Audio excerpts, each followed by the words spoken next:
My name is Fidelia Brown. I am 36 years old. I live in Portland, Oregon, and for most of my adult life, I've been known as the steady one.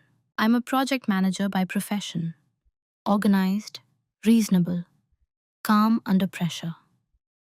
The kind of woman people call when something needs fixing, emotionally or logistically. I remember birthdays. I plan holidays. I smooth conflicts before they escalate. In rooms full of louder personalities, I don't compete for volume. I observe. Most people would describe me as easy to be with. And for a long time, I thought that was a compliment. My husband used to say I was low maintenance. His friends said I was lucky to have him. Charismatic, ambitious, expressive. He filled spaces. I held them together. That was our dynamic. It made sense from the outside. What people didn't see was how often I left conversations feeling smaller than when I entered them. How often I swallowed a thought because it didn't seem urgent enough. How often I convinced myself that stability was the same thing as intimacy. We went to couples therapy 12 times, 12 structured, professional, hour-long sessions in a softly lit office with neutral furniture and a bookshelf full of titles about connection and vulnerability. We talked about communication styles. We talked about childhood attachment patterns. We talked about tone, timing, and validation. But we never talked about the real problem: money, resentment, emotional neglect. Those words hovered in the room like invisible furniture. We walked around them carefully. The therapist never pressed. My husband never offered. And I, the reasonable one, never insisted. This isn't a story about dramatic betrayal. There was no screaming match that shattered glass, no public humiliation, no explosive revelation. It's a story about something quieter, about what happens when you become so good at maintaining peace that you slowly erase yourself, about how silence can begin as survival and eventually turn into strategy, about the moment you realize you are not misunderstood. You are unseen. I won't tell this story with bitterness. I don't hate him. I don't even think he intended harm in the way it happened. But intention and impact are not the same thing. Over the next hour, I'm going to tell you how 12 therapy sessions failed to save my marriage. Not because therapy doesn't work, but because honesty never entered the room, and how the quietest person in the room sometimes walks away holding the most clarity. Have you ever stayed silent in a space where you should have spoken, just to keep everything from cracking? If you asked my husband who I was 3 years ago, he would have said something like this: "She's my rock." He would smile when he said it, proud, grateful even. And everyone would nod as if that were the highest compliment a woman could receive. But rocks don't get asked what they want. They get leaned on. To him, I was stability, predictability. The one who remembered the passwords, the mortgage renewal date, and his mother's medication refill schedule. I was the person who double-checked contracts before he signed them. The one who gently edited his emails before he sent them to investors. In social settings, I was Fidelia. She works in project management. That was usually followed by a light joke about how organized I must be at home. Everyone laughed. What they didn't notice was how often I refilled everyone else's wine glasses before mine was empty. At work, I was respected. At home, I was dependable. Dependable is a dangerous word. It sounds like love. It feels useful. There's a difference. When we started therapy, it was technically my idea, but framed in a way that protected him. "I think we could communicate better," I said. I want us to feel closer. I never said, I feel alone in this marriage. Because that would have sounded dramatic. And I wasn't dramatic. In the first session, the therapist asked us to describe each other in 3 words. He said, steady, rational, loyal. I said, driven, expressive, visionary. The therapist smiled. You balance each other.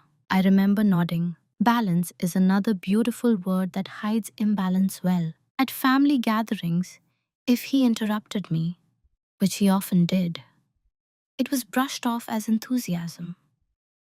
He just gets excited, his sister would say. If he forgot something important to me, it was because he was under so much pressure. And I believed that narrative for a long time. I became the interpreter of his stress, the translator of his tone, the absorber of his sharp edges. When he came home frustrated, I adjusted my volume. When he was distracted, I shortened my stories. When he dismissed something I cared about, I told myself timing mattered. In therapy, I described our conflict as misalignment. He described it as communication friction. No one said the word neglect. Not him, not the therapist, not me. Because neglect isn't loud. It doesn't bruise. It doesn't slam doors. It accumulates. It looks like he's scrolling through his phone while I'm mid-sentence. It sounds like, can we not do this right now? It feels like celebrating his wins while quietly shelving my own. But from the outside, we were successful. Dual income, stylish home, no scandals. When friends confided in me about their chaotic relationships, I would listen carefully. I never said it out loud, but I used to think, at least mine is stable. Stability can be a beautifully decorated room with no oxygen. And here's the part I need to say clearly. I helped build that room. I volunteered for the emotional labor. I prided myself on being low drama. I told myself that love meant patience, that maturity meant self-control. I didn't realize I was slowly negotiating against myself. By the time we reached our 5th therapy session, I had perfected the art of sounding composed while saying nothing that could truly disrupt the system. He didn't see a woman shrinking. He saw a wife who understood him. And I let that be enough. Because if you've spent your whole life being rewarded for being reasonable, you start to believe that asking for more is unreasonable. That was who I was to them: reliable, composed, uncomplicated, and dangerously silent. The first small cut didn't look like a wound. It looked like a dinner bill. We were out with another couple, friends of his from graduate school. It was one of those dimly lit restaurants with Edison bulbs and small plates that required explanation.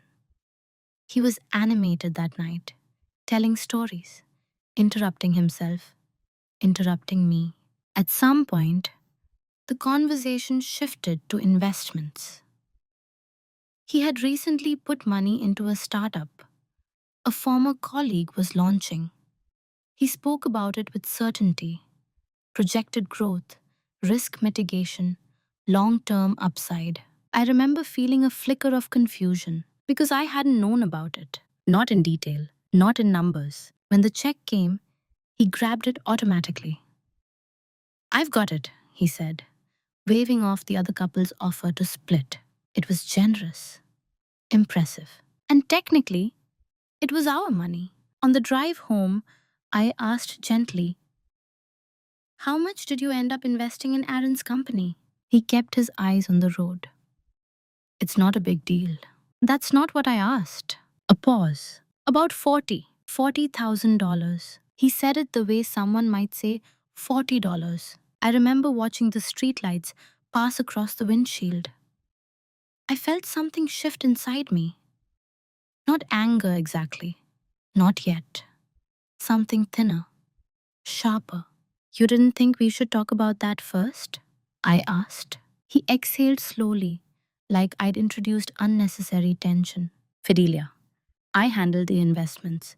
That's kind of our dynamic, right? Our dynamic. I nodded. That was the moment. The first small cut. Because he was right. I had let that become our dynamic. I tracked monthly expenses, optimized our savings, and negotiated our mortgage rate. But the bigger financial decisions, he framed those as a vision, as leadership, and I had framed my silence as trust. When we brought up finances in therapy 2 weeks later, it came out diluted. I'd like to feel more included in major decisions, I said carefully. The therapist asked him how he felt about that. I don't exclude her, he replied. I just move quickly when I see opportunities. Then he looked at me. You've always said you trust my judgment. And I had, because I didn't want to be the cautious one, the restrictive one, the wife who limits ambition. So I softened. It's not about trust, I clarified. It's about partnership. The therapist nodded approvingly. That sounds like a reasonable request. Reasonable. There was that word again. We left that session with a plan to increase transparency. He agreed to send me summaries of future investments. I agreed to express concerns sooner. It sounded productive, but something had already changed. Because what stayed with me wasn't the number. It was the assumption. The assumption that he could commit nearly half of my annual salary without feeling the need to consult me. The assumption that I would adapt. The assumption that my role was to support outcomes, not shape them. That night, I lay awake longer than usual. Not spiraling, not crying, just calculating. I opened my leather planner the next morning and wrote down the investment date, the amount, the company name. I told myself it was for record keeping. But if I'm honest, it was the first time I documented something not for organization, but for clarity. Everyone else would have called it a minor disagreement, a normal marital adjustment. I even tried to frame it that way. But I couldn't shake the feeling that something fundamental had been revealed in that car ride. Not his recklessness, not even his ego, but the quiet certainty that my voice was optional. And once you notice that, once you feel that first precise, invisible cut, you can't unfeel it. You just decide how long you're willing to pretend it doesn't sting. The strange thing about small cuts is how quickly you learn to dress them yourself. After the investment conversation, nothing exploded. There were no raised voices, no ultimatums. We resumed our routine with impressive efficiency. Morning coffee, shared calendar updates, evening check-ins about logistics. From the outside, we were functioning. Inside, I was reorganizing the narrative. He's decisive, I told myself. He moves fast. You move carefully. That's the balance. Balance. That word kept rescuing him. 2 weeks later, it happened again. Shorter this time. Less dramatic, but sharper because of that. We were reviewing our quarterly budget. I had noticed our joint account dipping lower than expected. When I asked about it, he shrugged. I shifted some funds temporarily. It'll come back around. Shifted where? To cover a short-term gap in one of the investments. How much? Another pause. Slightly impatient this time. Fidelia, I told you, I'm managing it. Managing it. As if I were a concerned neighbor, not a spouse. I could have pressed. I could have insisted on details. Instead, I heard myself say, okay, I just want visibility. He nodded, relieved. Conversation over. That was the second cut. And here's the uncomfortable truth. I helped normalize it. Because every time I chose calm over clarity, he learned that calm was enough. In therapy, we spoke about tone, about how he sometimes felt questioned, about how I sometimes felt dismissed. The therapist guided us through exercises on reflective listening. When Fidelia asks about finances, the therapist prompted, "What do you hear?" He smiled slightly. "I hear concern, sometimes doubt." And when he responds defensively, she turned to me. "What do you feel?" "Distance," I said. "Not disrespect, not exclusion. Distance. Safer word. Softer word." We dissected tone like it was the core issue. Meanwhile, the actual pattern, unilateral decisions, withheld details, subtle minimization, stayed intact. Outside of money, the same rhythm repeated. He interrupted me mid-sentence at dinner parties. He corrected small details in my stories, not maliciously, just precisely. He joked that I overthink things when I asked for more discussion. Each instance, isolated, was minor, explainable. Together, they formed a pattern. I began editing myself preemptively. If I knew he would counter a point, I shortened it. If I sensed impatience, I pivoted. If a topic felt heavy, I postponed it. I told myself I was being strategic. The timing mattered. But a strategy without reciprocity becomes self-erasure. One evening, a friend asked me casually, "So who handles the finances in your house?" He answered before I could. "I'm the risk taker. She's the safety net." Everyone laughed. I smiled too. But something about the phrasing stayed with me. Safety nets don't get consulted. They get used when something falls. That night, I opened my planner again. I added a new section in the back. Not for tasks, not for appointments. Observations, dates, amounts, phrases that lingered longer than they should have. I didn't label it evidence. I wasn't building a case. I was building awareness. The most dangerous thing about normalized disrespect isn't that it's loud. It's that it becomes routine. And routine feels stable. By our seventh therapy session, the therapist praised our improved communication. We were calmer, less reactive. Of course, we were. I had stopped pushing against the current. He interpreted my quiet as agreement, as maturity, as growth. I interpreted it as temporary because somewhere beneath my composure, a new thought had begun to form. Not yet fully shaped, not yet spoken. If partnership means shared power, and power is never shared unless claimed, then what exactly was I participating in? And more importantly, why was I still pretending not to see it? There's a moment in every long relationship when you realize you're not just loved, you're cast. It doesn't happen in a dramatic reveal.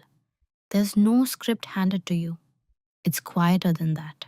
It's when you start noticing that your reactions are expected. By the eighth therapy session, I could predict the rhythm of our conversations before they unfolded. If he felt pressured at work, I would become soothing.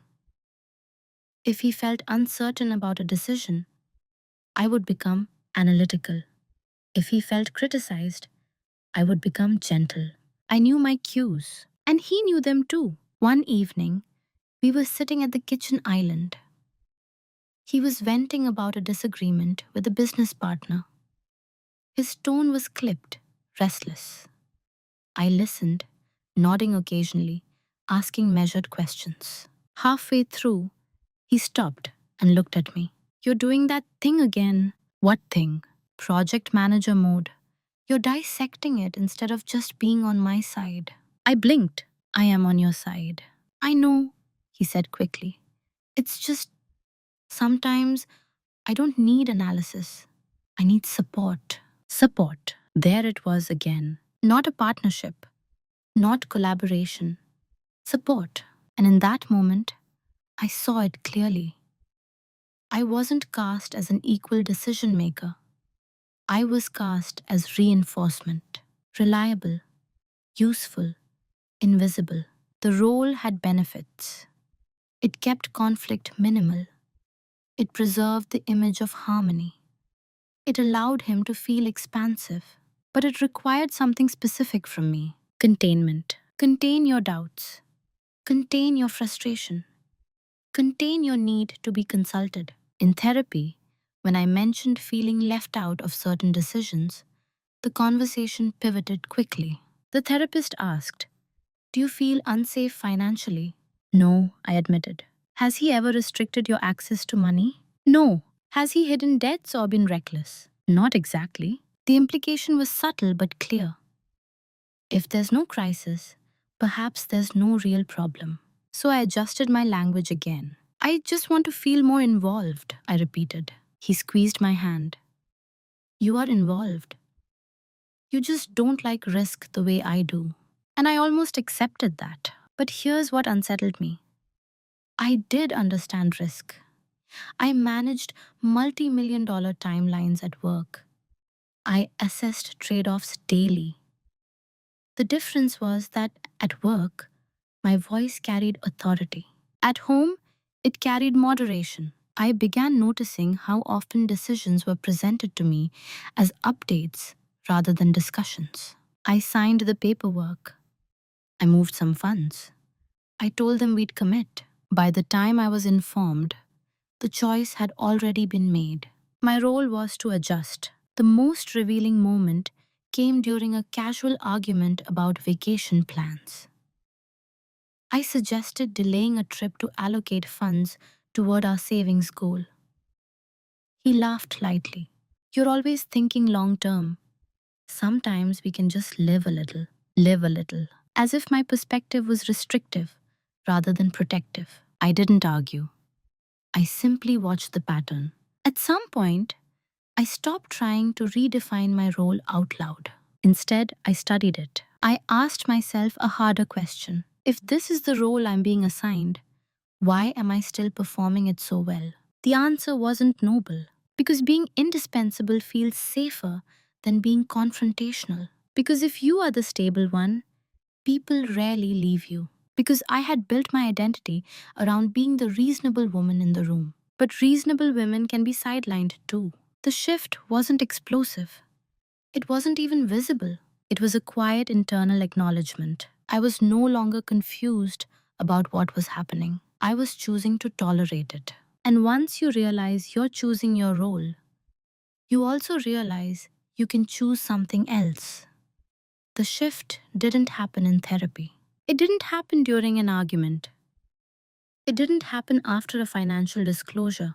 It happened on a Tuesday afternoon in a grocery store parking lot. I had just finished a work call, one of those high-stakes meetings where timelines are tight and tempers are tighter.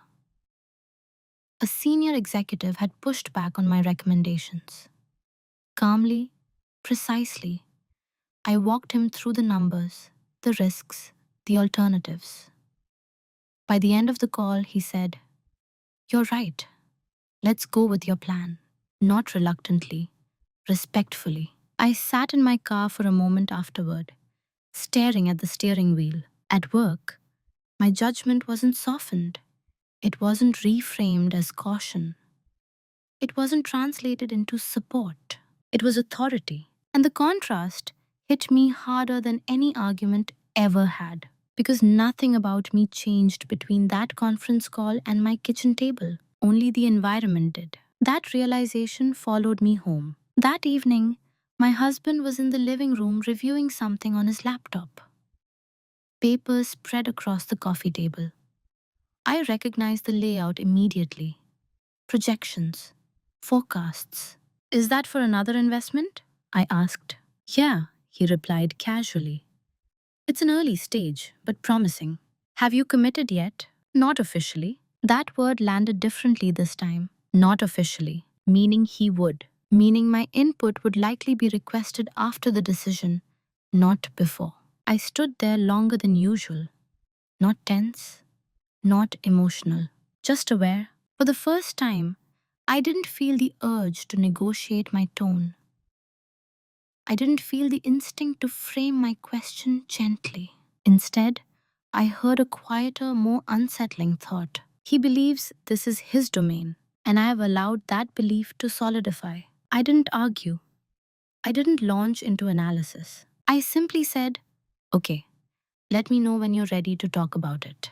He nodded without looking up. That was the shift. Not confrontation, detachment, not anger, clarity. Something inside me recalibrated that night. I stopped thinking of our financial imbalance as a misunderstanding. I stopped viewing therapy as a place where fairness would organically emerge. I began to see a more precise truth. He wasn't intentionally diminishing me. He was operating within a system that benefited him, and I had helped construct that system. That realization didn't make me furious. It made me focused. Later that night, while he was asleep, I opened my planner again. But instead of logging observations, I began outlining something different: assets, accounts, timelines, ownership structures. Not because I was planning to leave, not yet, but because I understood something new. If I wanted a partnership, I would have to establish leverage. And leverage doesn't begin with emotion, it begins with information. I reviewed our joint accounts, our separate accounts, the investment summaries he had forwarded over the past few months, brief, surface level overviews. I noticed inconsistencies. Nothing illegal, nothing catastrophic, but patterns: concentration of decision making, concentration of risk, concentration of control. For the first time, I stopped asking, why doesn't he see me as an equal here? And started asking, why haven't I insisted on being one? That subtle shift in questioning changed everything. The next therapy session felt different too. He spoke about progress. The therapist praised our composure. I listened quietly because I now understood something they didn't. Silence isn't always surrender. Sometimes it's preparation. And on that ordinary Tuesday, between a successful work call and a half-formed investment decision, I stopped waiting to be included. I started thinking about what inclusion would require, not from him, from me. After that Tuesday, my silence changed texture. Before, it had been reflexive, an automatic smoothing over of tension. Now it was deliberate, observational, almost clinical. He didn't notice the difference. Why would he? From the outside, I was still composed, still steady. Still, the wife didn't escalate small disagreements into dramatic scenes. But internally, I had stopped negotiating for scraps of inclusion. Instead of asking, why didn't you tell me sooner? I asked, when is the paperwork finalized? Instead of saying, I feel left out, I asked, what percentage of our liquid assets does this represent? The shift unsettled him slightly, not because my tone changed, it didn't, but because my questions required specifics. One evening, as he explained another potential opportunity, I responded with, send me the full prospectus. I'll review it. He looked at me for a second longer than usual. Since when are you this interested? I've always been interested, I said calmly. I just haven't always asked. That answer lingered between us. In therapy, the difference became even more pronounced. When the therapist asked how we were doing, he said, honestly, better. She's less reactive lately. Less reactive. It almost made me smile. The therapist turned to me. Do you feel less reactive? I feel clearer, I replied. She nodded as if that were progress. But clarity doesn't always move toward reconciliation. Sometimes it moves toward separation. Not physically, but structurally. I stopped volunteering emotional reassurance when he grew restless. I stopped preemptively adjusting my schedule to accommodate last-minute changes. I stopped absorbing his stress, as if it were my responsibility to diffuse it. Not cold, not hostile, just contained. He began mistaking my containment for indifference. Are you okay? He asked one night, after I declined to dissect his latest business frustration. I'm fine, I said. You seem distant. I'm listening, I replied. I just don't have anything to add right now. That wasn't entirely true. I had plenty to add, but I had learned something critical. When you contribute without influence, you reinforce your own marginalization. Silence, used strategically, reveals patterns more clearly than confrontation. Without my constant cushioning, small gaps became more noticeable. He forgot to loop me in on a financial transfer, and this time, I didn't react. I simply requested access credentials to the account platform the next morning. I thought you trusted me, he said lightly. I do, I answered. Trust and transparency aren't opposites. The words were measured, neutral, undeniable. He granted access, not because I demanded it emotionally, but because I requested it factually. And here's the quiet truth. When you remove emotional volatility from a request, people have fewer excuses to dismiss it.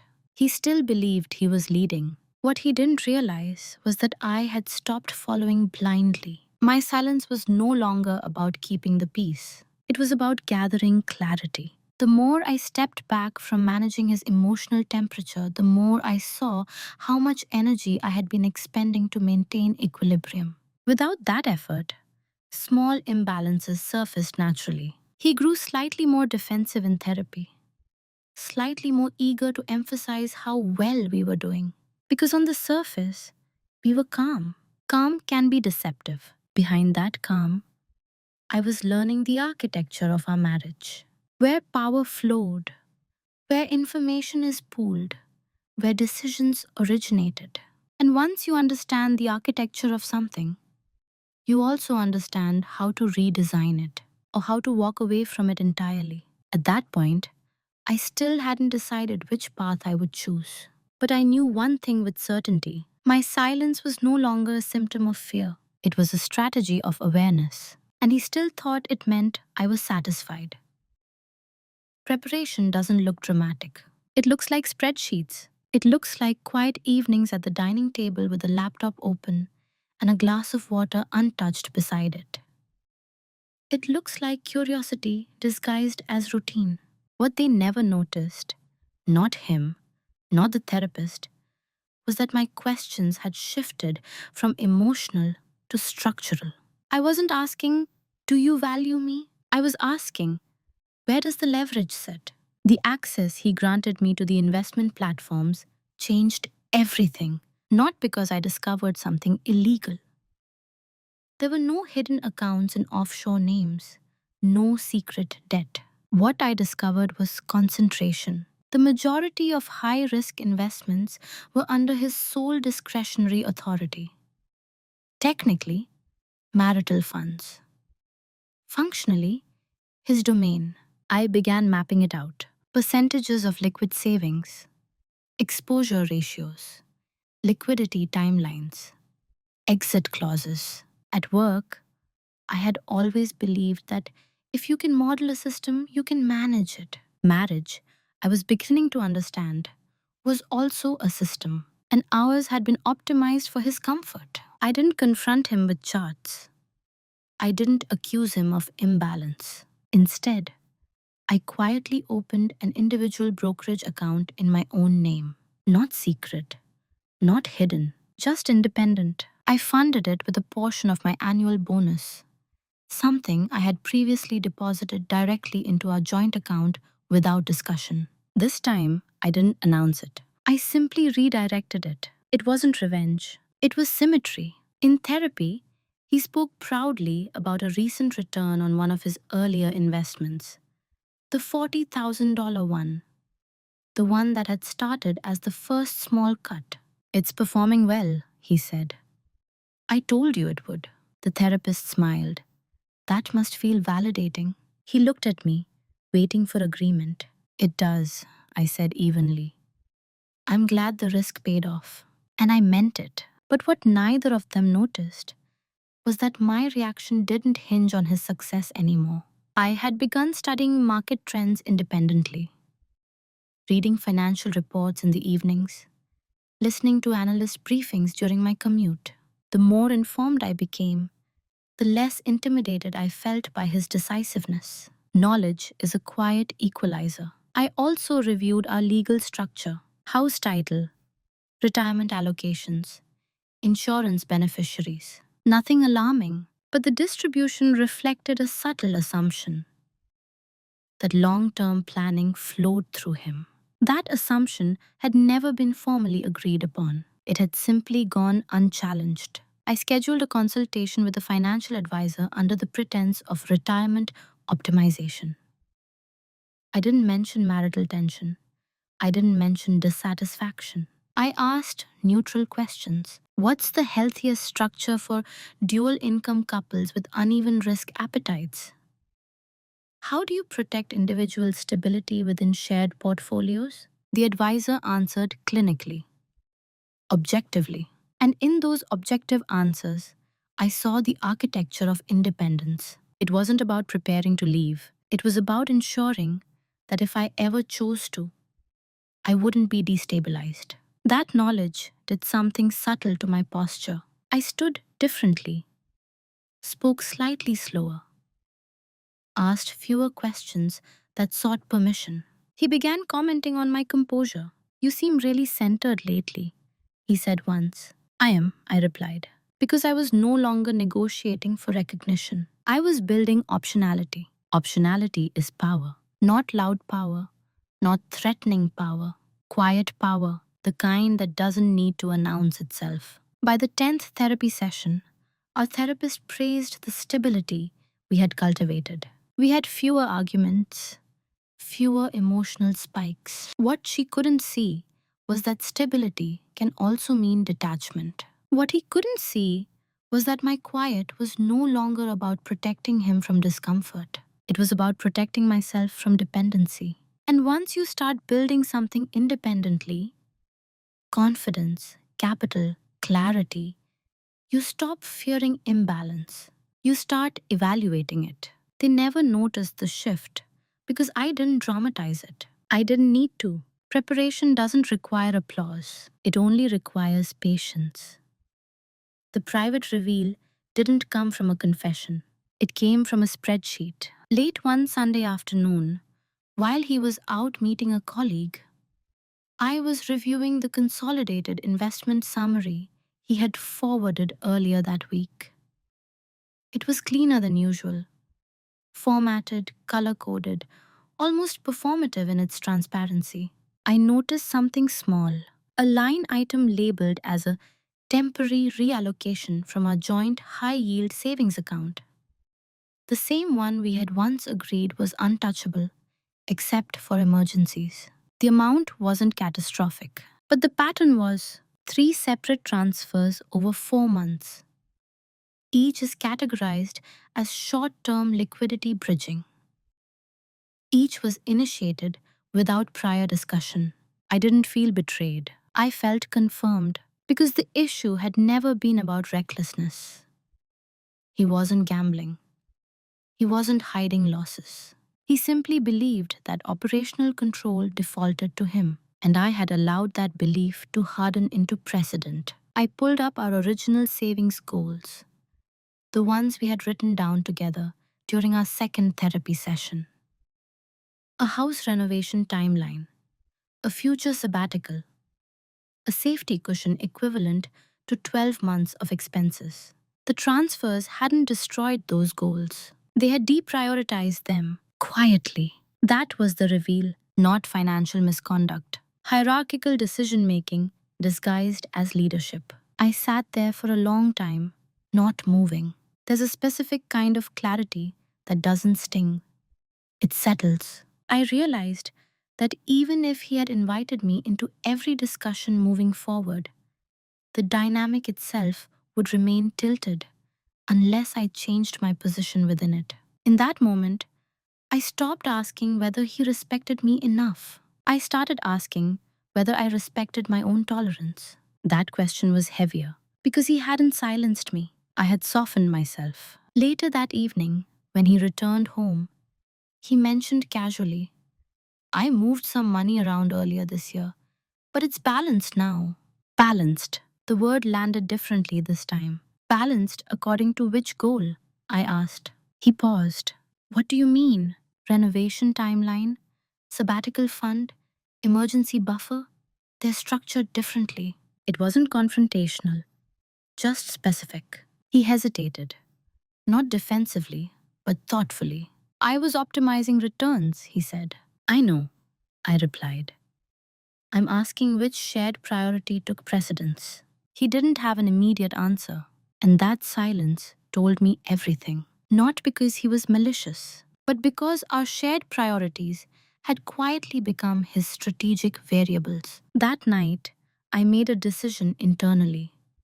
Not yet about leaving, not yet about staying, but about power. I would no longer operate as an advisor in a system where I had no veto. I would either become a co-architect or I would redesign my life separately. There was no anger in that conclusion, only precision. In therapy the following week, the therapist asked us what still felt unspoken.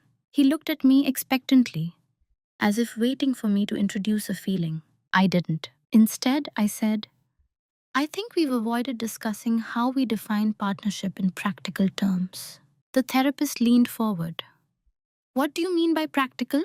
Decision thresholds, authority boundaries, risk exposure limits. The room shifted slightly, not emotionally, structurally. For the first time, the conversation wasn't about tone or validation. It was about power. He looked mildly uncomfortable, not threatened, just unused to the framing. The therapist asked him, do you see yourselves as equal decision makers? Yes, he said automatically. I didn't challenge him. I simply held his gaze because I now knew something privately. Believing you're equal and operating as equals are two different realities. That was the reveal, not explosive, not cinematic, just undeniable. And once you see the architecture clearly, you can't go back to pretending the imbalance is just miscommunication. It becomes a choice, and I was getting very close to making one. There's a moment when clarity stops being intellectual and becomes irreversible. Up until then, I had been observing, preparing, rebalancing quietly. But observation still leaves room for hope. Hope that the system might self-correct, that awareness alone might shift the dynamic.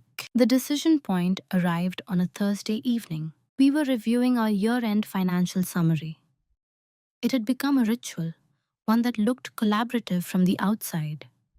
2 laptops are open, numbers on the screen, soft instrumental music in the background. Halfway through, he said something casually. I'm thinking of consolidating the investment accounts under a single management structure next year. It'll streamline everything. Under whose management? I asked. He didn't register the weight of the question. Mine, obviously. It's just cleaner that way. Cleaner. That word again. I stared at the spreadsheet in front of me. On paper, the consolidation made sense. Lower fees, centralized oversight, efficiency. But structurally, it meant something else. It meant formalizing what had previously been informal. It meant cementing authority. I realized in that instant that if I agreed, even passively, I would be codifying my own marginalization. And here's the uncomfortable truth. He wasn't forcing it. He was assuming it because every previous assumption had gone unchallenged. I had 3 options. Option 1, confront him emotionally. Explain how excluded I felt. Hope the weight of my vulnerability would shift his stance. Option 2, negotiate terms. Demand co-management. Insist on shared signatures, shared thresholds. Option 3, decline quietly and restructure independently. The first option would return us to therapy language. Feelings, validation, promises. The second would create a temporary balance, but only as long as he perceived my engagement as cooperative rather than oppositional. The third was different. The third was irreversible. It meant separating not just accounts, but authority. It meant formalizing my independence. It meant preparing for outcomes beyond reconciliation. I looked at him across the table. He was focused on efficiency. I was focused on sovereignty. I don't think consolidation makes sense for me, I said calmly. He blinked. For you? I'll keep my accounts structured separately. A small silence followed. That seems unnecessarily complicated, he replied. Not to me. There was no anger in my voice, no tremor, just finality. He leaned back slightly, assessing. Is this about trust again? No, I said. It's about alignment. The word felt deliberate, because alignment requires equal weight. He studied me for a long moment. Are we drifting apart financially? He asked. The question surprised me, not because it was accusatory, but because it was perceptive. Yes, I answered honestly. We already have.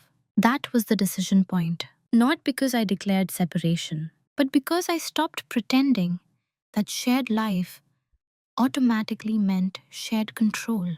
From that night forward, my planning shifted from contingency to implementation. I wasn't angry. I wasn't dramatic. I was resolved. He believed this was a phase of heightened independence, a response to feeling temporarily sidelined. What he didn't understand was that once a person recognizes their leverage and builds it, they don't unlearn that clarity. I had crossed an internal threshold. Whether we stayed married or not would now depend on structural equality, not emotional reassurance. And structural equality requires mutual surrender of unilateral power. I wasn't sure he was capable of that, but I was certain of one thing. I was no longer willing to operate in a system where my consent was assumed. That quiet refusal changed everything, even if he didn't realize it yet. Once a decision becomes internal, the external movements don't need to be loud. They just need to be consistent. After I declined consolidation, nothing dramatic happened. There was no argument that night, no ultimatum. He shrugged it off as overcautiousness. Okay, he said, if that makes you comfortable. Comfortable. He still believed this was about emotion. What he didn't see was that I had shifted from comfort to structure. Over the next 3 months, I made adjustments that looked ordinary on the surface. I reallocated my direct deposit. I increased contributions to my independent retirement account. I restructured the beneficiary designations on policies that were solely under my name. All legal, all transparent, all rational. I didn't hide documents. I didn't move money secretly. If he had asked, I would have explained. He just didn't ask. That was the quietest confirmation of all. The more autonomous I became, the less he seemed to notice. Because my independence didn't disrupt his daily experience. Dinner still appeared on the table. Bills were still paid on time. Weekends still looked stable. What changed was invisible to him. I stopped merging my financial future with his projections. In therapy, the tone subtly shifted. He began describing me as more guarded. The therapist asked me if that felt accurate. I feel more intentional, I replied. She encouraged us to lean into vulnerability. But vulnerability without structural change felt performative now. One evening, he came home excited about a potential acquisition his friend's company was considering. Normally, I would have asked detailed questions, offered perspective, and refined the strategy. This time, I listened. When he finished, he asked, "What do you think?" "I think you've done your research," I said calmly. "That's it?" "That's it." He frowned slightly. "You used to challenge me more." "Yes," I agreed. "I did." He didn't know how to interpret that, because challenge, to him, had been part of our intimacy, our intellectual rhythm. But the challenge without authority had begun to feel like an unpaid consultancy. Moving in silence isn't passive. It's disciplined. I scheduled a meeting with an attorney, not to file anything, not to initiate divorce, but to understand implications. What does separation look like in this state? How are investment gains categorized? What documentation matters? I didn't cry in that office. I took notes. The attorney spoke clinically about options. There were no villains in her language, just frameworks. When I left, I felt lighter. Not because I planned to end my marriage immediately, but because uncertainty had been replaced with knowledge. At home, he commented again on my calmness. You seem really steady, he said one night. I've always been steady, I answered. The difference was this. Before, my steadiness preserved him. Now it protects me. He sensed something, though. Not enough to panic. Just enough to become slightly more attentive. He began looping me into smaller updates, sharing projections earlier, asking for my thoughts more often. But the dynamic had already shifted internally. Inclusion offered after independence feels different than inclusion offered by default. I wasn't reacting to him anymore. I was evaluating him. Could he relinquish unilateral control voluntarily? Could he redefine partnership beyond optics? He didn't know he was being evaluated. He thought we were stabilizing, and in a way, we were, but not in the direction he assumed. I was no longer building our shared future on trust alone. I was building my own stability alongside it. And once you've constructed parallel security, you stop fearing collapse. You start recognizing choice. Consequences rarely announce themselves. They surface as absence. About 4 months after I declined consolidation, something subtle shifted in him. At first, it showed up as confusion. He would ask for my input on an investment, and I would respond with a clarifying question instead of strategic enthusiasm. He would describe a potential risk, and I would say, that sounds manageable, instead of offering contingency models. I wasn't withdrawing affection, I was withdrawing reinforcement. The difference is easy to miss until you're the one accustomed to receiving it. One evening, he sat across from me at the kitchen table, papers spread out the way they always were. I ran the numbers, he said. If this goes through, it could accelerate everything. Everything? I asked. Our timeline, the renovation, early retirement projections. I nodded slowly. And if it doesn't? I asked. He hesitated. It probably will. That wasn't my question. There was a pause, longer than usual. I'd absorb the loss, he said. You? I asked gently. He looked up, slightly irritated. You know what I mean. Did I? Because for years, absorb had meant we. But operationally, it had meant him deciding and me stabilizing. Now that I wasn't instinctively stabilizing, he began to feel the weight of unilateral risk. He started double-checking decisions more carefully, delaying commitments, seeking second opinions, not just from me, but from advisors. At first, I thought this was growth. Then I realized it was discomfort. When a system shifts, the person who benefited most from the original structure feels the loss first, not financially, psychologically. He became slightly more tentative in therapy. I feel like she's less invested, he admitted during one session.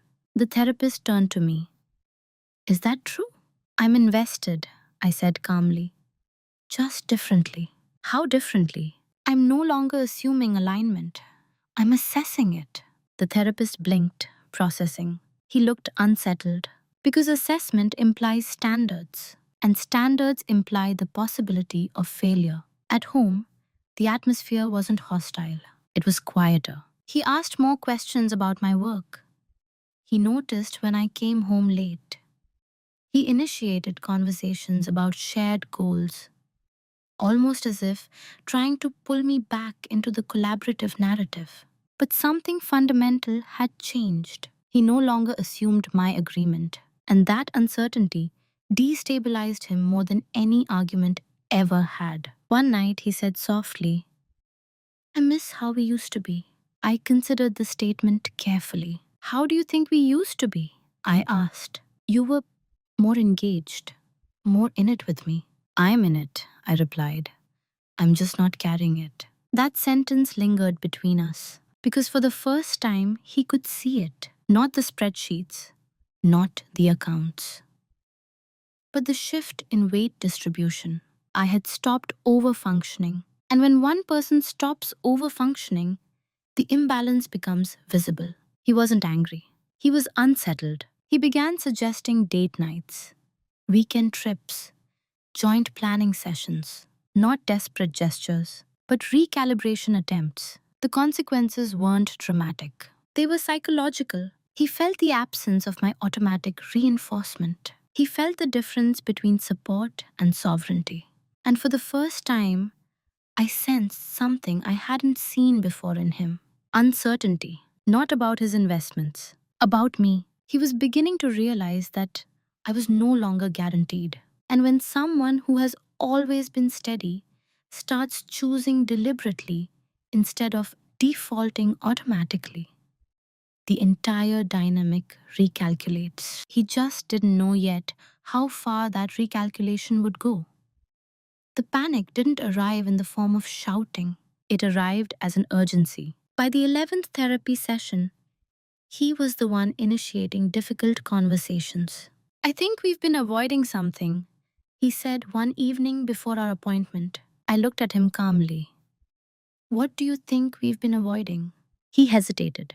Disconnection. It was the closest he had come to naming it. In the therapist's office, he spoke more openly than usual. I feel like she's slipping away, he admitted. Like I'm losing ground. The therapist turned to me gently. Do you feel like you're slipping away?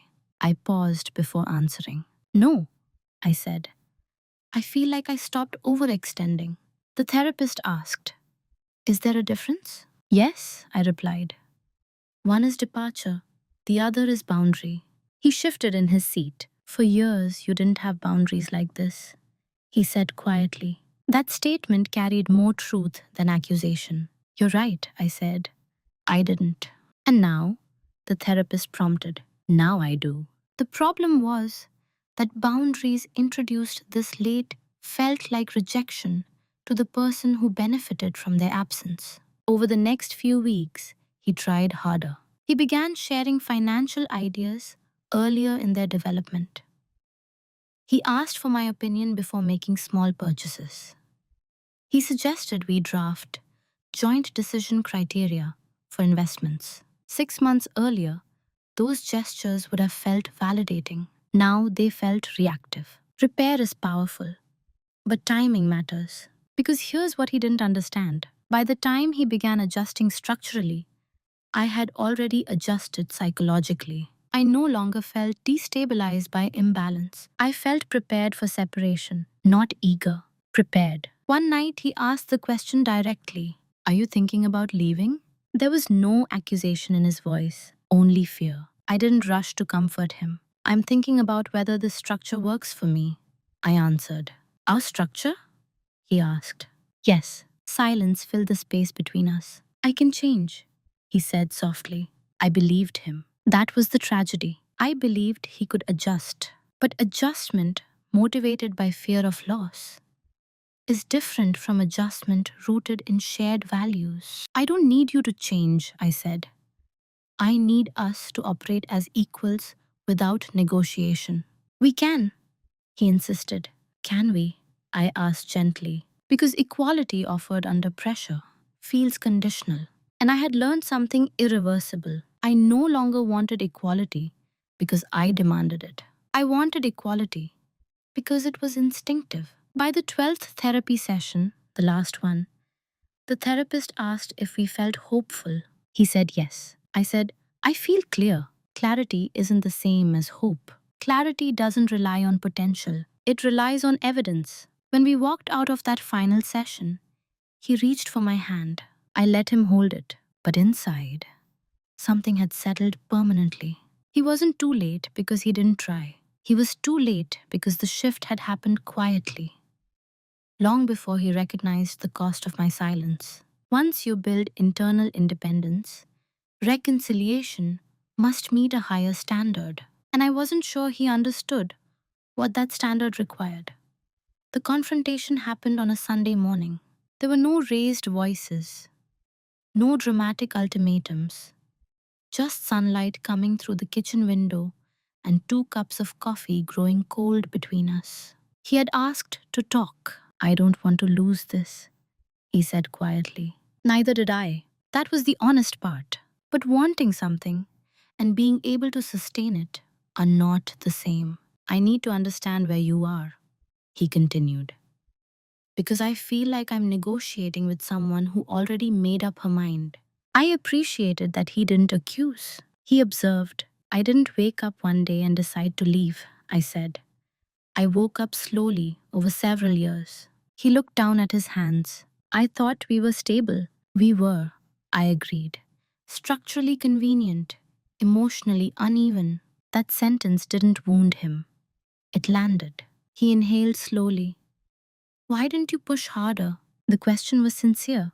"Because every time I softened to keep the peace, you learned that softening was enough." He absorbed that. "I never meant to sideline you," he said. "I know," I replied. And I did. This wasn't about villainy. It was about inertia. "When I asked for transparency," I continued, "you gave me summaries. When I asked for inclusion, you gave me updates. But I never had veto power. I had commentary." He nodded faintly. "I thought we were collaborating." "We were," I said. "But collaboration without equal authority is consultation." That was the first time the word sat clearly between us. Consultation, not a partnership. Silence followed. Not heavy, just honest. "What do you need now?" he asked. The most important question he had asked in years. "I need structural equality," I answered. "Not because I'm upset, because I'm no longer willing to operate without it." He straightened slightly. "Then let's define it. Joint signatures, decision thresholds, written agreements." He was solution-oriented again, but something inside me had shifted beyond mechanics. "It's not just paperwork," I said. "It's instinct." He frowned gently. "I don't want to have to fight for equal footing," I explained. "I want to stand there naturally." "And if I can learn that?" he asked. I considered him carefully. "You might," I said. "But I've already learned how to stand alone." That wasn't a threat. It was information. He exhaled slowly. "So what happens now?" I didn't rush to answer. "Now," I said, "we decide whether we're rebuilding a structure or acknowledging that we built two different ones." He reached for my hand again. This time, I held it deliberately. Not out of habit, out of choice. There was no explosion, no accusations, no catalogue of past grievances. Just two adults, recognizing that equality cannot be retrofitted onto a foundation built on assumptions. For the first time, he looked uncertain. Not about money, not about investments, about me. And I realized something quietly powerful. I wasn't trying to win. I was trying to align. If alignment wasn't possible, I would walk without resentment. Because the confrontation wasn't about punishment. It was about truth. And truth, when spoken calmly, doesn't need volume to be irreversible. We didn't separate immediately. That's important to say. There was no overnight packing, no dramatic announcement to friends and family, no symbolic removal of rings. What happened instead was quieter and, in many ways, more difficult. We paused, not the marriage legally, the momentum. For the first time in years, neither of us rushed to smooth things over with optimism. We didn't call it a rough patch. We didn't label it growth. We let the reality sit. Over the next few months, something subtle unfolded. He did try, not performatively, not desperately. He asked, before committing to financial decisions. He included me early. He created shared spreadsheets with editable access. He even suggested we meet with a neutral financial planner together to restructure authority symmetrically. Objectively, these were the changes I had once asked for. And yet, The most unexpected shift wasn't in him, it was in me. I no longer felt urgency, not to fix, not to rescue, not to prove that I was reasonable. I began noticing how often I checked in with myself before answering him. Do I want this? Does this align? Am I agreeing because it's easier or because it's true? That internal pause became my new stability. I realized something quietly transformative. For years, I had defined myself by how well I maintained the system. Now, I defined myself by whether the system honored me. That difference changed my posture. At work, nothing shifted. I had always occupied authority there. But at home, I stopped performing the steady one as an identity. I allowed myself to say, I don't agree. I allowed myself to say, I need time. I allowed myself to say nothing at all. And when I did, the world didn't collapse. He adjusted, sometimes imperfectly, sometimes defensively. But he adjusted, not because I demanded it, because I no longer compensated for its absence. That was the true transformation. I didn't become louder. I became immovable. There's a difference. Loudness seeks reaction. Immobility requires recalibration. Whether our marriage ultimately survives long term is almost secondary to what I've gained. Because I am no longer the woman who confuses stability with invisibility. I'm no longer the wife who equates patience with partnership. And I'm no longer afraid of standing independently within or outside of a shared life. The most profound change is this: I don't fear losing him, and I don't fear staying. When fear disappears, choice becomes clean. If we continue, it will be because equality feels natural. If we don't, it will not be from resentment. It will be from clarity. And clarity has a different kind of peace. I used to think being the rock meant absorbing weight. Now I understand something deeper. Rocks don't absorb, they endure. And they don't shrink to accommodate pressure. They reshape the ground around them. We went to couples therapy 12 times, 12 carefully scheduled hours in a neutral office, 12 conversations about tone, childhood patterns, validation, and communication tools.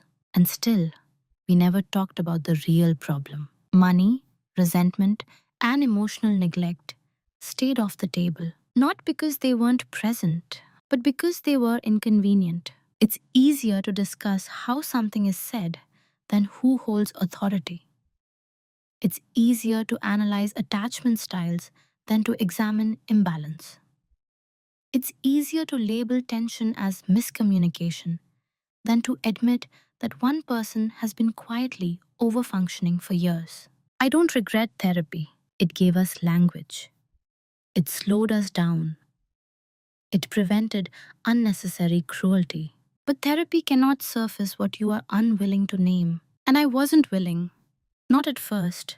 I thought being calm made me mature. I thought being patient made me strong. I thought being adaptable made me loving. What I've learned instead is this: silence is only virtuous when it protects dignity, not when it erases it. Resentment doesn't grow from one dramatic betrayal. It accumulates from repeated moments where your voice is optional. And equality is not something you negotiate during a crisis. It is something you practice instinctively, or you don't. If you're watching this and you recognize yourself as the steady one, I want you to consider something gently. Are you steady because you're secure, or because you've learned to carry more than your share? There is nothing powerful about exploding. There is something profoundly powerful about clarity. I didn't leave in anger. I didn't fight to win. I didn't expose or humiliate. I adjusted my posture, and once I stood differently, everything else had to respond. That's the quiet dominance no one talks about. Not control, not revenge, just alignment. So I'll leave you with this question: have you ever realized that the real problem in your relationship wasn't what you were arguing about, but what you were both avoiding. I'd love to hear your thoughts in the comments.